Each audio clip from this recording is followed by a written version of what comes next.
नमस्कार। मैं Shiv Shankar Meena, assistant professor geography, government girls college Sikandra Dausa. BA part first year के geography के स्टूडेंटों के लिए आज का ही कंटेंट का मेरा टॉपिक है राजस्थान की वनस्पति। देखिए, हर चैप्टर की तरह इस चैप्टर में भी अपन को सिस्टमेटिक चलना है। सबसे पहले तो वनस्पति के प्रकार बताने हैं, कौन कौन सी प्रकार की वनस्पति पाई जाती है और वो पर्टिकुलर वनस्पति की क्लाइमेटिक कंडीशंस क्या हैं, कौन से डिस्ट्रिक्ट में पाई जाती है। दूसरा कि उसमें कौन कौन से वृक्ष पाए जाते हैं और उनका इम्पोर्टेंस क्या है। तो एक रिदम बनाना है सिस्टमेटिक रूप से चलने का। उसके बाद में इनका वर्णन करने के बाद में एक अपने को मैप भी देना है जिसमें पूरे राजस्थान की वनस्पतियों का वितरण बताया गया हो। अब राजस्थान की प्राकृतिक वनस्पति के बारे में बात करते हैं तो राजस्थान में लगभग 34,610 वर्ग किलोमीटर क्षेत्र में विभिन्न प्रकार की वनस्पति मिलती है। ये राज्य के कुल क्षेत्रफल का 10.12% है। राजस्थान में सघन वन आवरण क्षेत्र केवल 3.83% है और राज्य में प्रति व्यक्ति वन क्षेत्र मात्र 0.03 हेक्टेयर है, जो संपूर्ण भारत के प्रति व्यक्ति वन क्षेत्र 0.13 हेक्टेयर से काफ़ी कम है।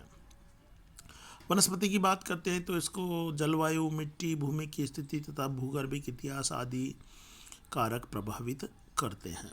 और एक नॉर्मल तरीके से इनका डिवाइड किया जाए तो ये वन, घास और मरुस्थलीय वनस्पति यहाँ पर पाई जाती है। अब आते हैं इनके मुख्य वर्गीकरण पर। तो राजस्थान में भौगोलिक दृष्टि से 3 प्रकार के वन मिलते हैं। पहला है उष्णकटिबंधीय कटीले वन, दूसरा है उष्णकटिबंधीय शुष्क पतझड़ वन और तीसरा है उपोष्ण पर्वतीय वन। इन तीनों को एक एक को लेके, इनके उपविभाजनों को लेके एक एक का डिटेल से अध्ययन करते हैं। पहला है उष्णकटिबंधीय कटीले वन। इस प्रकार के वन पश्चिमी मरुस्थलीय शुष्क व अर्धशुष्क प्रदेशों में पाए जाते हैं, अर्थात जहाँ बरसात की मात्रा कम होती है, जैसे कि जैसलमेर, बाड़मेर, पाली, बीकानेर, चूरू, नागौर, सीकर, झुंझुनू आदि जिलों में। इन वनों में पेड़ बहुत छोटे आकार के होते हैं और छोटी झाड़ियों की अधिकता होती है और इनमें खेजड़ी, रोहिड़ा, बैर, कैर, थोर आदि वृक्ष व झाड़ियाँ पाई जाती हैं। इन पेड़ों व झाड़ियों की जड़ें लंबी होती है तथा पत्तियाँ काटीली होती है। फोग, आंकड़ा, कैर, लाना, अरणा व झड़बेर इस क्षेत्र की प्रमुख झाड़ियाँ हैं। यहाँ कई प्रकार की घास भी पाई जाती है, जिनमें सेवण व धावण घास बहुत ही प्रसिद्ध है। धावण घास दुधारू पशुओं के लिए बहुत उपयोगी होती है, जबकि सेवण घास सभी पशुओं के लिए पौष्टिक होती है। अब आते हैं दूसरी स्लाइड में, जिसमें देखेंगे अपन उष्णकटिबंधीय शुष्क पतझड़ वन। नेक्स्ट है हमारा उष्णकटिबंधीय शुष्क पतझड़ वन, जिसमें ये वन राज्य के 50 से 100 सेंटीमीटर वर्षा वाले क्षेत्रों में पाए जाते हैं। पहले प्रकार के वन बताए थे, उनसे अधिक मात्रा में बरसात होती है, वहाँ पर ये पाए जाते हैं। ये वन राज्य के मध्य, दक्षिणी व दक्षिणी पूर्वी भागों में बहुतायत से पाए जाते हैं। विभिन्न प्रकार के वृक्षों की विविधता के कारण इन्हें कई प्रकारों, उप प्रकारों में विभाजित किया गया है। इसमें काफ़ी सारे विभाजन है, एक एक को लेकर चलते हैं। सबसे पहला है इसमें शुष्क सागवान के वन। ये वन 250 से 450 मीटर की ऊंचाई वाले क्षेत्रों में मिलते हैं। इन वनों का विस्तार उदयपुर, डूंगरपुर, झालावाड़, चित्तौड़गढ़ और बारां जिलों में है और इन वनों में सागवान की मात्रा 50 से 75% के मध्य होती है। सागवान के अलावा इसमें तेंदू, धावड़ा, गुर्जन, गोंदल, शिरीष, हल्दू, खैर, सेमल, रीठा, बहेड़ा, इमली आदि के वृक्ष पाए जाते हैं। सागवान जो होता है वो अधिक सर्दी व पाला सहन नहीं कर पाता, अतः इन वृक्षों का विस्तार दक्षिणी क्षेत्रों में अधिक है। और आपको पता ही होगा कि सागवान की लकड़ी कृषि और औजारों व इमारती कार्यों के लिए उपयोगी होती है। नेक्स्ट है हमारा सालर वन। ये वन 450 मीटर से अधिक ऊंचाई वाले पहाड़ी इलाकों में मिलते हैं और ये उदयपुर, राजसमंद, चित्तौड़गढ़, सिरोही, पाली, अजमेर, जयपुर, अलवर व सीकर जिलों में मिलते हैं। इनमें मुख्यतः सालर, धोक, कठीरा व धावड़ वृक्ष मुख्यतः मिलते हैं। सालर वृक्ष गोंद का अच्छा स्रोत है। इसकी लकड़ी पैकिंग के डिब्बे बनाने में काम में ली जाती है। नेक्स्ट है बांस के वन, जो कि बांसवाड़ा, चित्तौड़गढ़, उदयपुर, बारां, कोटा व सिरोही जिलों में पाए जाते हैं। बांसवाड़ा का नाम बांस के वृक्षों की अधिकता के कारण ही पड़ा है। बांस के अलावा इसमें धाकड़ा, सागवान, धोकड़ा आदि वृक्ष भी पाए जाते हैं। इसी में नेक्स्ट है धोकड़ा के वन। ये राज्य के रेगिस्तानी क्षेत्र को छोड़कर सभी क्षेत्र इसके अनुकूल है, अतः राज्य में इन वनों का विस्तार सबसे अधिक है। और ये वन 240 से 760 मीटर की ऊंचाई के मध्य अधिक मिलते हैं। इनका विस्तार कोटा, बूंदी, सवाई माधोपुर, जयपुर, अलवर, अजमेर, उदयपुर, राजसमंद व चित्तौड़ जिलों में पाया जाता है। धोक या धोकड़ा के अलावा इनमें अरुंज, खैर, खिरनी, सालर, गोंदल के वृक्ष भी पाए जाते हैं। धोक की लकड़ी मजबूत होती है, इसे जलाकर इसका कोयला भी बनाया जाता है। नेक्स्ट बात करते हैं पलास के वन। ये वन उन क्षेत्रों में फैले हैं जहाँ धरातल कठोर व पथरीला है।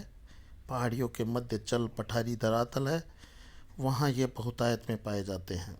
ऐसे मैदानी क्षेत्र जो कंकरीले हैं, वे जहाँ मिट्टी अपेक्षाकृत कम है, वहाँ भी ये वन मिलते हैं।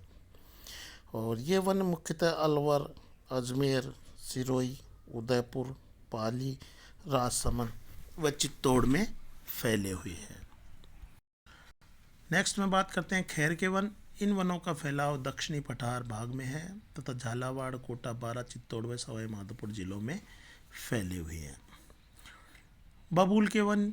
ये वन गंगानगर, बीकानेर, नागौर, जालौर, अलवर और भरतपुर जिलों में मिलते हैं, जहाँ पर नमी कम होती है, वहाँ इनके वृक्षों की मात्रा अधिक होती है।